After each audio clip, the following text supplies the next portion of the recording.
The next day, Megan stayed longer than usual at the hospital. She brought her laptop but didn't open it. Instead, she watched Jack sleep, his chest rising in shallow motions, the oxygen tube hissing softly beside him. The beeping of machines echoed in the sterile white room, but it wasn't those sounds that got to her. It was the silence between them. The words unsaid, the years lost.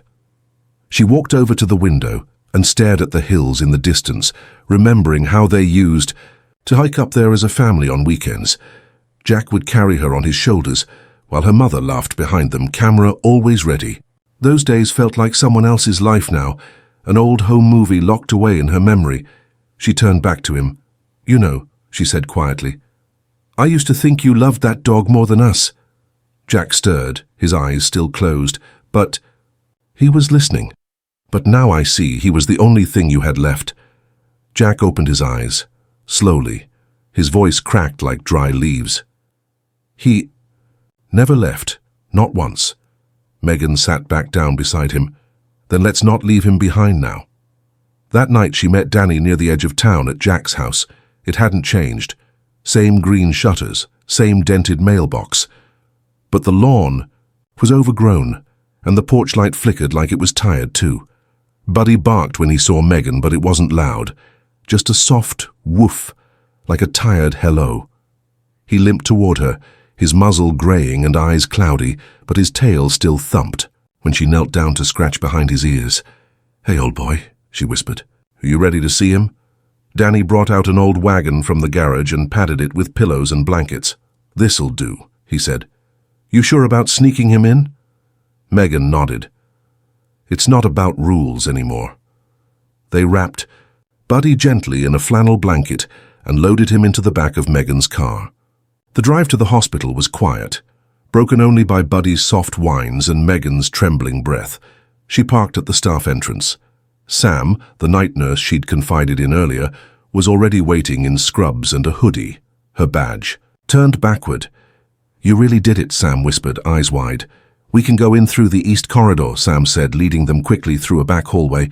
"I'll cover the cameras with a linen cart for 2 minutes. Just be quick." As they wheeled Buddy down the hallway, he raised his head as if sensing something ahead. Something familiar. The lights buzzed above them, and Megan felt like a teenager sneaking into trouble again. But this wasn't mischief. This was mercy. When they entered Jack's room, Megan gently called out, "Dad." Jack opened his eyes, confused. Then he saw the golden fur, the familiar shape, and something in him broke. "Buddy?" His voice was barely more than breath. Megan helped lift the dog onto the bed. Buddy curled up beside Jack like it was the most natural thing in the world. Jack placed a shaky hand on Buddy's back and closed his eyes, a tear slipping silently down his cheek. In that moment, the machines, the doctors, the pain, it all fell. Away, there was only Jack, his daughter, and the dog who had waited his whole life to come back to this one place. Home. Megan sat silently by the bedside as her father and Buddy lay curled together, a quiet peace between them. The faint beep of the heart monitor was the only reminder that time hadn't stopped. Jack's hand remained on Buddy's head, fingers barely moving, but enough to let the dog know he was still there. Sam, the nurse, stood at the doorway, watching. With glassy eyes, "I'll give you some time," she whispered, pulling the curtain closed behind her. For the next 20 minutes, Megan just watched them, father and dog, reunited after weeks apart. She was surprised at how emotional it made her. The man she had hated for so long now looked so small, so fragile, and somehow human again. All those years of silence between them cracked under the weight of this single moment. Eventually, Jack stirred and opened his eyes. "You brought him," Megan nodded, wiping her cheek. "You said it was your wish." Jack tried to smile, but his lips quivered. "You didn't have to." "I know," she said softly, "but I wanted to." He looked at her for a long time. "I'm sorry for everything." Megan opened her mouth to respond, but her throat closed. The words just weren't ready. So instead, she placed her hand over his and whispered, "Buddy missed you." Jack chuckled, a breathy, rattling sound. "He's always been the good one." Buddy thumped his tail gently against the bed. Suddenly, a sharp knock rattled the door. Megan stiffened. "Miss Lawson," came a stern voice. "This is Nurse Diane from administration. We need to speak with you now." Sam peeked her head through the curtain, her face pale. "They know," she whispered. Megan kissed Jack's forehead and stood, heart pounding. She stepped into the hallway where a short, square woman with clipped grey hair and a clipboard stood waiting. "Ma'am," Nurse Diane said tightly, "you violated hospital protocol by bringing in a non-certified animal." Megan folded her arms. It was his dying wish. "We have strict hygiene and liability policies," Diane replied. "This was reckless. The dog must be removed." "Immediately," Sam stepped forward. "No other patients are on this wing tonight. And Buddy's not a risk. He's clean and calm. He's more of a comfort than most pain meds." Diane didn't blink. "It's not up for discussion. Either the dog leaves now, or we escalate this to security." "Then call security," Megan snapped, surprising even herself. "Because I'm not letting my father die alone without the only soul that stood by him." Diane looked flustered. "You think emotions override procedure?" "No," Megan said, her voice shaking, "but humanity should." A tense silence passed. Diane's lips pressed together, and she turned without another word, heels clacking down the hallway. Sam exhaled. "She's going to file a report." "I don't care," Megan said. "Let them." Back in the room, Jack was still stroking Buddy's fur. His eyes opened as Megan re-entered. "Everything okay?" he asked faintly. Megan sat down and smiled. "Yeah, you're not going anywhere without him." He let out a slow breath, the faintest grin returning to his face. "Good." Later that night, Megan sat with her legs curled up in the visitor's chair, watching her father sleep. Buddy rested. Against him like a guardian angel in golden fur. She pulled out her phone to capture the moment. Not for the world, just for her. But before she could hit the button, Sam entered again, eyes wide. "You're not going to believe this," she whispered, waving her phone. "Someone from the night staff posted a photo. It's already getting shared." Megan frowned. "What photo?" Sam turned the screen. There it was, Jack's frail hand resting on Buddy's head, the peaceful smile on his face, the story of a final wish fulfilled. It had already been shared over 1,000 times. "This could go viral," Sam said. Megan stared at the image, and for the first time in years, she didn't feel anger toward her father, just a strange, rising sense of something she hadn't felt in ages. Hope. By morning, the photo had already reached 20,000 shares. Megan was half asleep in the bedside chair when her phone buzzed non-stop, notifications stacking one over the other.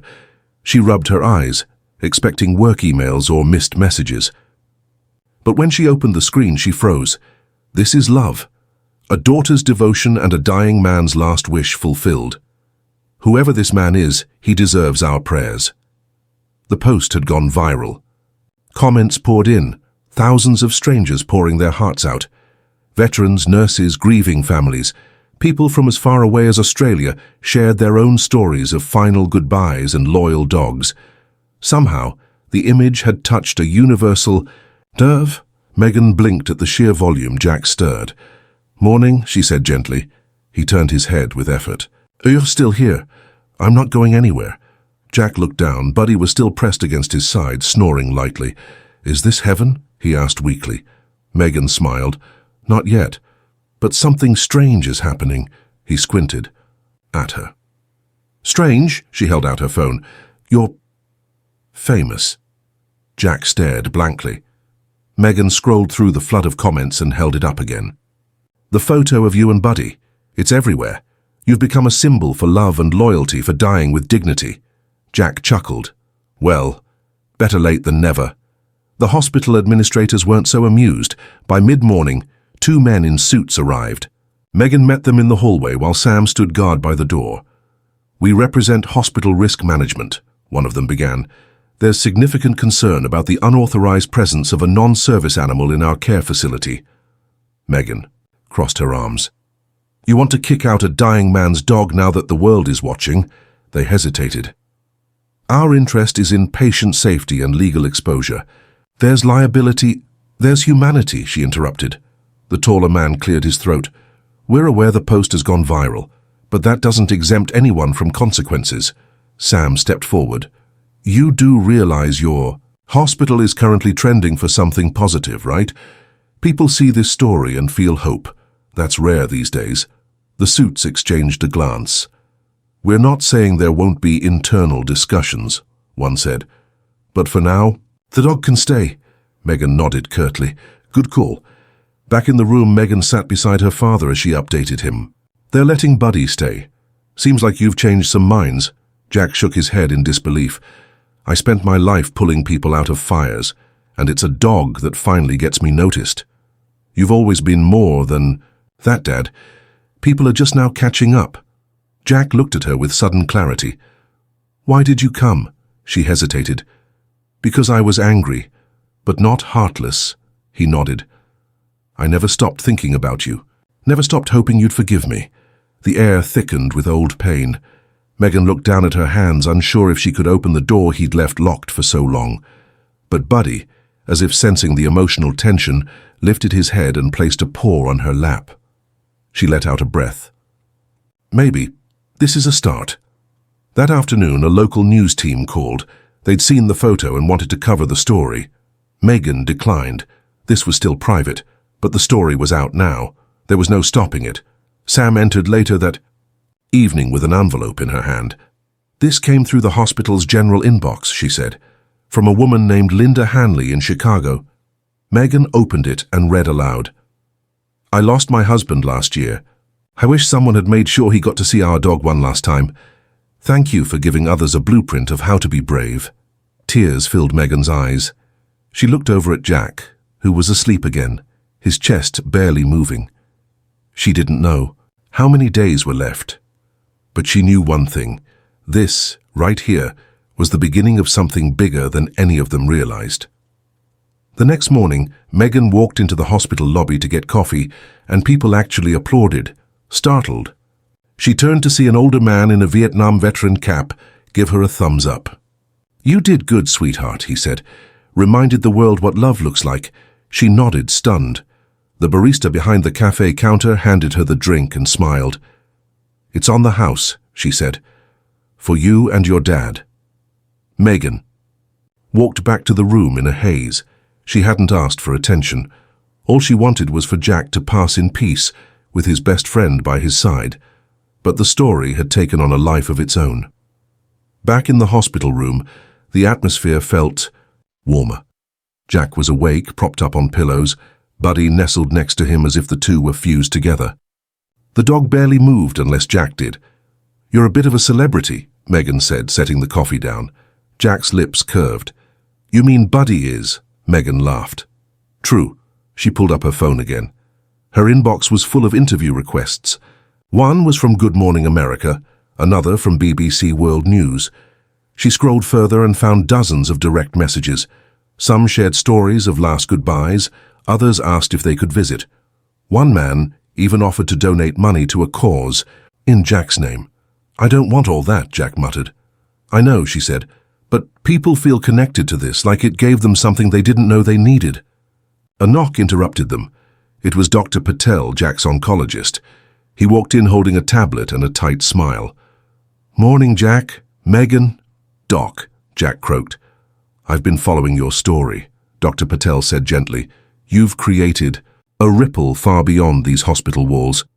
But I do need to talk about the medical side." Megan braced herself. "Your father's cancer has progressed. He's in organ failure.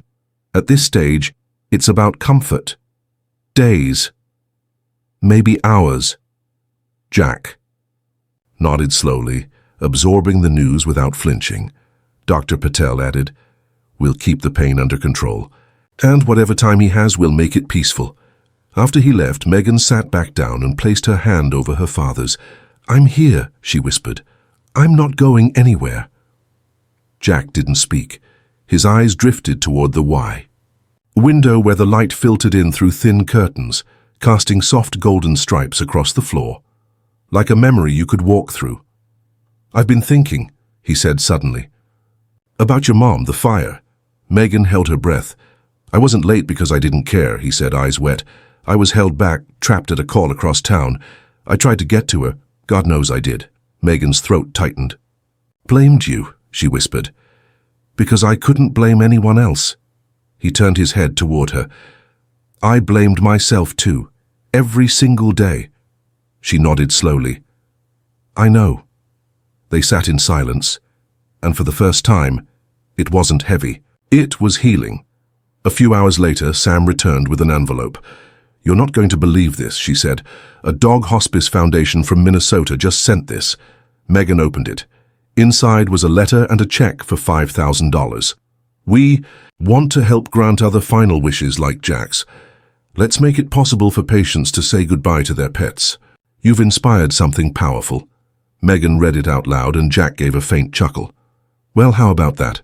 By evening, Megan had spoken to a lawyer friend who offered to help set up a non-profit, one that would help bring pets into hospice rooms across the country. Jack's story would be the first on the homepage.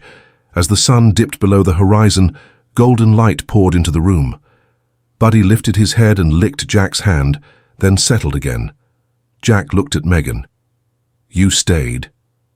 I did. She said, voice trembling. And I'm proud I did, he smiled, closing his eyes. Outside, the world was watching, but in that room, only 3 souls mattered. One old man, his daughter, and the dog who had waited for his final call. The night air in the hospital room was still, almost sacred. Megan sat in silence, the only sounds being the soft hiss of oxygen and the gentle rise and fall of Jack's breath. Buddy had barely moved all day, never once leaving his side. He seemed to know more than any human could that time was slipping through their fingers. Outside, the world was still watching. Hashtags like Tamas, Jack and Buddy and Our Final Wish trended globally.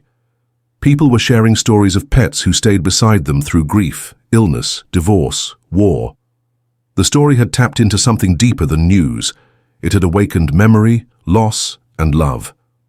But in room 207, none of that mattered. What mattered now was presence. Megan leaned closer to her father's ear. I talked to that non-profit group again, she whispered. They're serious about launching the project. We're calling it Final Pause. What do you think? Jack stirred slightly. A flicker of a smile tugged at his lips. Has a nice ring, he rasped. Megan laughed gently, brushing his thinning hair away from his forehead. You're going to be the face of something good, Dad. Something lasting. He looked at her with effort. Only if you keep it going. I will, she said firmly. I promise. Jack's breathing was shallow now. His skin had taken on a grayish tone, the kind Megan recognized from her time volunteering in hospice homes during college. She had always been strong around death, until now Sam came in quietly with a fresh IV bag. She moved slowly, reverently, like someone entering a church. You should call anyone who wants to say goodbye, Sam said softly. Megan nodded. There's no one left, just me and Buddy. Sam placed a warm hand on Megan's shoulder. Then he's lucky. A lot of people don't get even that. As the sun dipped beyond the hills outside, Megan stood and opened the window a crack. A breeze slipped in, carrying with it the faint scent of pine and faraway smoke from someone's barbecue. Jack always loved the smell of fire. Not destruction, but comfort. Megan remembered how he used to light the fireplace every winter and tell her ghost stories until she fell asleep in his lap.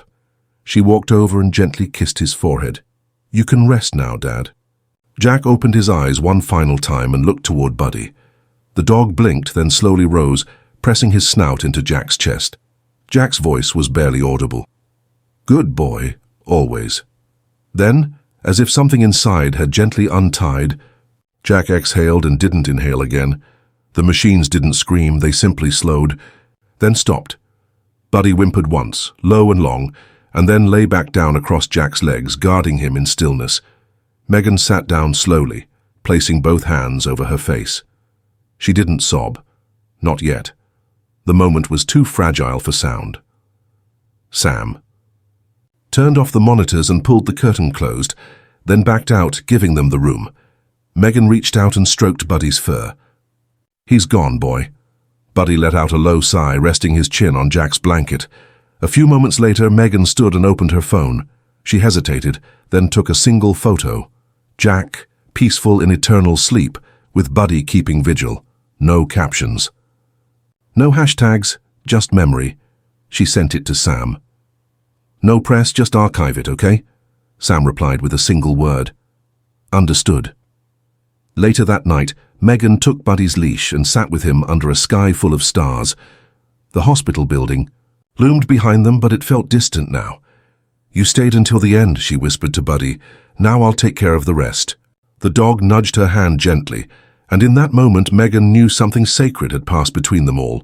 Her father's last wish wasn't just about saying goodbye. It was about finding a way to begin again. 3 weeks after Jack's passing, Megan stood at the podium of a small memorial service held at the firehouse where he had served nearly 3 decades. The room was full. Retired firefighters, paramedics, hospital nurses, even strangers who had followed Jack's story online and wanted to pay their respects. Buddy sat quietly at Megan's feet, a small bandana around his neck with the words "Final Pause" stitched in soft blue letters. She looked out at the crowd, nerves fluttering in her stomach. Public speaking was never her strength. But this wasn't about her. It was about the man she once resented and had finally begun to understand. My father wasn't perfect, she began. He made mistakes. He held things in. He let silence stretch too long between us. But at the end, he asked for one thing: to see his dog. That simple request changed everything for both of us. She paused, glancing down at Buddy. And apparently, for a lot of people, there was a soft chuckle from the audience. Saw a different side of him in that hospital bed. Not the stubborn man I remembered, but someone vulnerable, someone open. The version of him I think had been there all along, buried under duty and grief. Megan took a breath. His story. Your story, Dad, touched millions. And now it's turning into something bigger. She stepped aside as a small projector screen lit up behind her, revealing the official logo for Final Pause, a silhouette of an old man in a hospital bed reaching out to touch a dog's paw. We've officially registered as a non-profit, she said, voice steadying. Final Pause will help bring pets to their humans in hospice and long-term care. No more goodbyes denied. No more dying alone. We're working with hospitals across the state.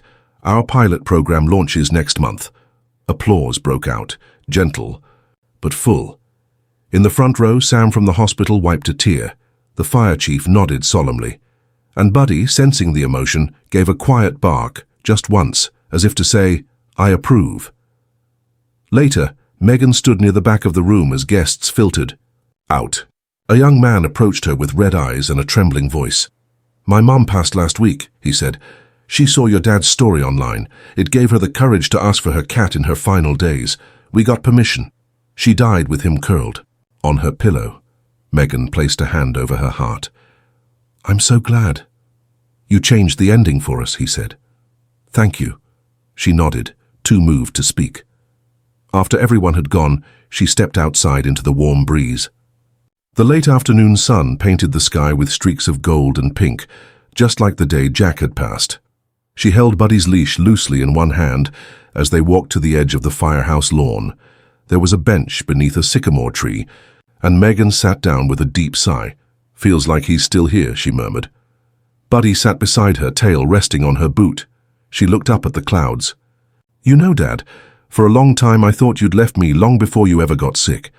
But maybe you were just waiting for the right moment to say everything. The leaves rustled gently above her. She reached into her bag and pulled out a framed photo of Jack and Buddy from that final night. She set it beside her on the bench just for a moment. Let's make sure no one else misses their chance, she whispered. Buddy leaned against her leg, warm and solid. He was older now, slower, but loyal to the very end, and so was she. They sat there together as the sun dipped below the horizon.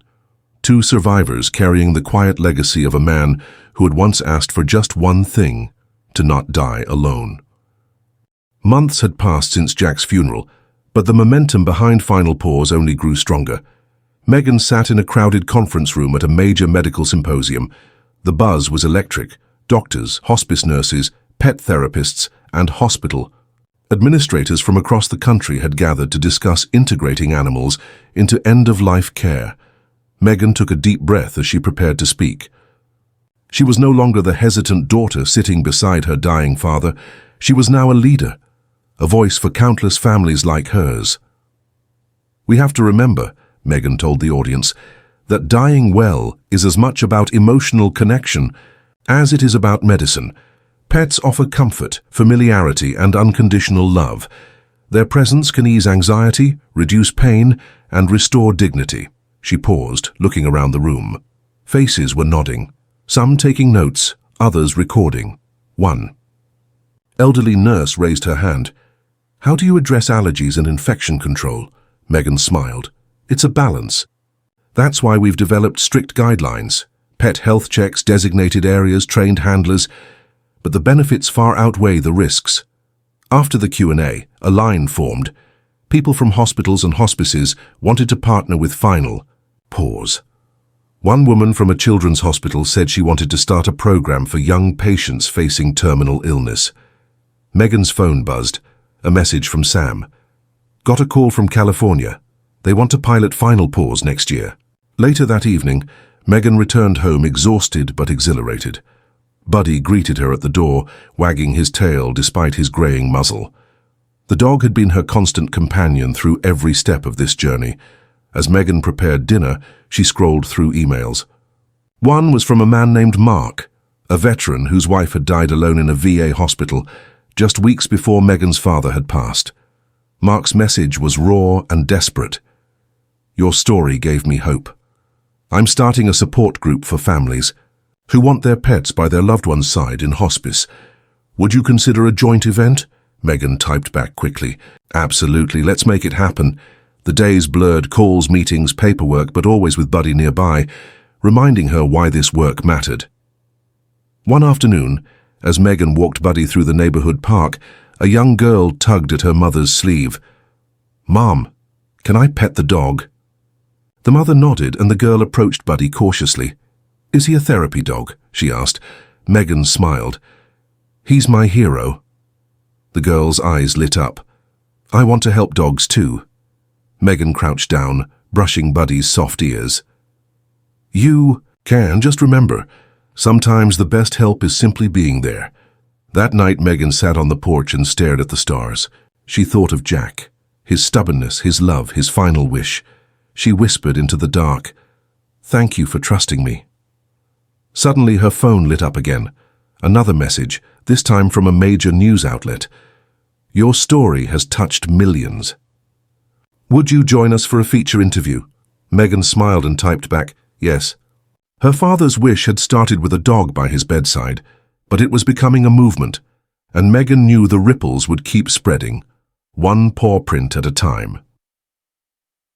The morning light filtered softly through Megan's kitchen window as she sat, sipping coffee, her phone resting beside her.